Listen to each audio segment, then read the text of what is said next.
সবসময় চিকিৎসকরা বিভিন্ন সময় বিভিন্ন প্রতিকূলতা, বিভিন্ন শারীরিক অসুস্থতা পরিপ্রেক্ষিতে এক পর্যায়ে ওনাকে বিদেশে নিয়ে যাওয়ার জন্য পরামর্শ দিয়েছিলেন।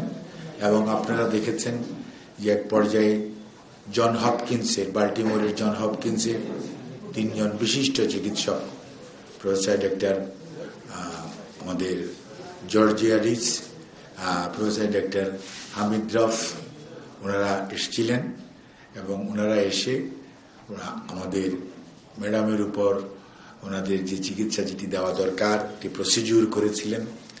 এবং আলহামদুলিল্লাহ আফটার দ্যাট, অর্থাৎ এটা ছিল 2023-এর 23শে অক্টোবর,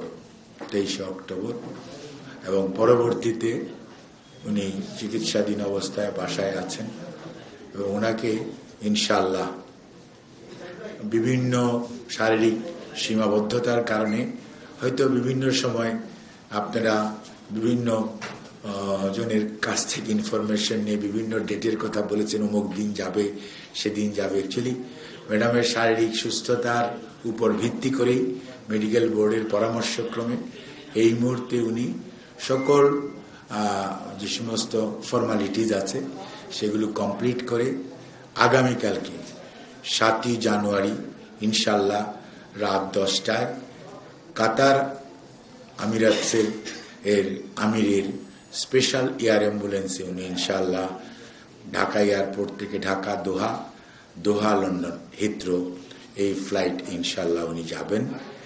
বসুন্ধরা টিস্যুতে ছাড়ের ছড়াছড়ি। বসুন্ধরা টিস্যু নিয়ে এলো নিশ্চিত ছাড়। এবং ওনার সাথে মেডিকেল বোর্ডের 6 জন সদস্য, ওনার ব্যক্তিগত কর্মকর্তা, ওনার যে কেয়ার গিভার, ওনারা থাকবেন। আর এয়ার অ্যাম্বুলেন্সের যে চিকিৎসা দেওয়ার জন্য কাতার আমির রয়্যাল এয়ার অ্যাম্বুলেন্স যেটা, ওটার 4 জন চিকিৎসক এবং তাদের চিকিৎসকদের সহকারী, অর্থাৎ এটি বলে প্যারামেডিক্স, ওনারা থাকবেন। কাজেই আপনারা সবাই দোয়া করবেন যাতে যাত্রাটি সঠিকভাবে হয়, স্মুথ হয় এবং উনি যাতে এই লম্বা জার্নিটা সঠিকভাবে সুস্থতার সঙ্গে উনি সেখানে পৌঁছতে পারেন। এবং লন্ডনে আমরা ইনশাআল্লাহ লন্ডন ক্লিনিক বলে একটা অনেক পুরনো হসপিটাল আছে এবং সেই হসপিটালে, এটাও NHS-এর অধীনই এটা হসপিটাল, ওখানে ওনাকে ভর্তি করা হবে। উনি এয়ারপোর্ট থেকে সরাসরি ওখানে যাবেন। চিকিৎসকদের ওখানে ওনাকে পরীক্ষা নিরীক্ষা করবেন। তার পরবর্তীতে ওনাদের পরামর্শক্রমে পরবর্তী সিদ্ধান্ত গ্রহণ করা হবে।